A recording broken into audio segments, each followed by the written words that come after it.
Shabbat Shalom.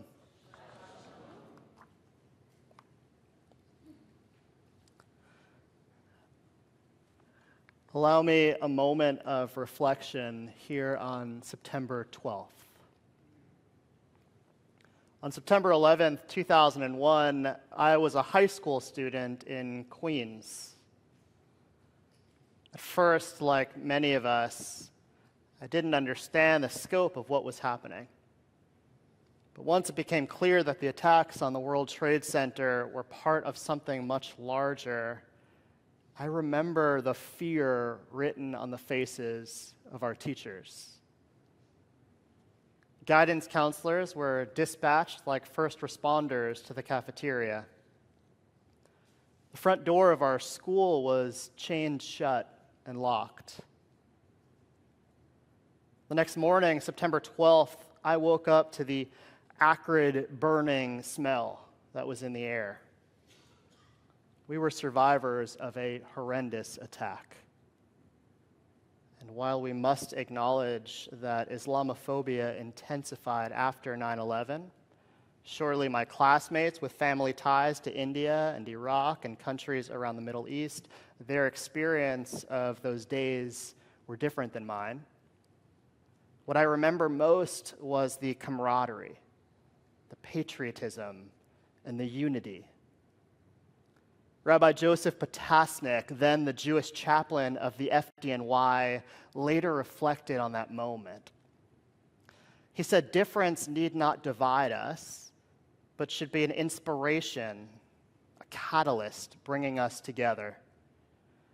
We promised that while death did destroy so much life, we would not allow it to diminish our love for one another. Since terrorists want to separate us, he said, we would stand even closer together. How far we've come since then. Today we appear divided on nearly every front. And worse, a high school friend of mine shared on Facebook this week, murder has become an acceptable form of political expression. It became evident on October 7th, 2023, when murder was rebranded as resistance and allowed to stand without uproar. Luigi Mangione praised for killing a CEO, the attempted assassination of a president, and an attempted assassination on a Pennsylvania governor. The murder and shooting of 2 Minnesota lawmakers and their spouses. And this week, the murder of Charlie Kirk. This madness must stop. The work of repair is urgent. It will take time, and it will require leadership. And it must begin with us. Jewish tradition calls this tikkun olam, the repair of the world. The rabbis taught that it begins right here with each of us.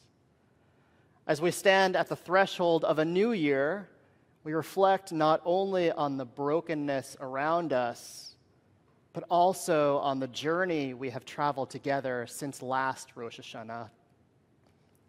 While it often feels we are powerless to resolve the troubles facing our nation and to repair the canyons that separate us, it is in our power to begin locally by nurturing and strengthening this community.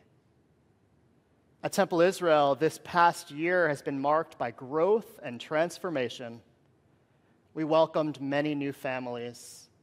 We deepened connections with one another.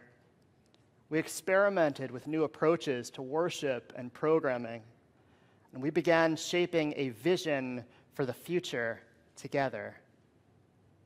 At the heart of that vision is the simple truth that has carried Temple Israel for more than a century. Our strength is our people.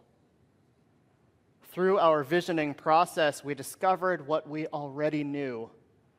Our greatest treasure is not our building, It's not our programming. It's not even our history. It's our relationships. It is the connections we share that gives Temple Israel its soul. And that means each of us is a stakeholder in our today and in our tomorrow. Each of us has a role to play.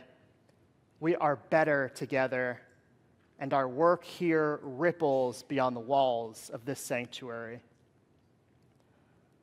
So what can you do? What can we do to continue to nurture this place and in turn, better the great big messy world beyond? Sometimes the smallest things matter most. We invite you to invite someone else new to sit with you at dinner or at Oneg Shabbat. Bring a fellow congregant with you to a temple program or to a casual game night at home. Smile when you meet someone you don't know yet. Reach out to a person celebrating a simcha or to someone you know who's navigating a difficult time. These simple gestures nurture the warm and welcoming community we are so proud to be. These acts of gemilut chasadim are contagious, often inspiring further kindness and stronger connection. Our tradition calls us to this. Remember Abraham and Sarah. Abraham, still recovering from circumcision, sees 3 strangers walking by his tent. Immediately upon seeing the 3 passers-by, Abraham runs from his tent to welcome them. Despite his injury, Abraham greets his guests and he bows low to the ground as a sign of respect. He offers them water. He washes their feet under the shade of a desert tree. And then he and Sarah feed their guests. Abraham and Sarah, who were both nearing 100 years old at the time, were rewarded for their hospitality with their beloved son Isaac, thus becoming the progenitors of our people. That story becomes the foundation of Jewish life.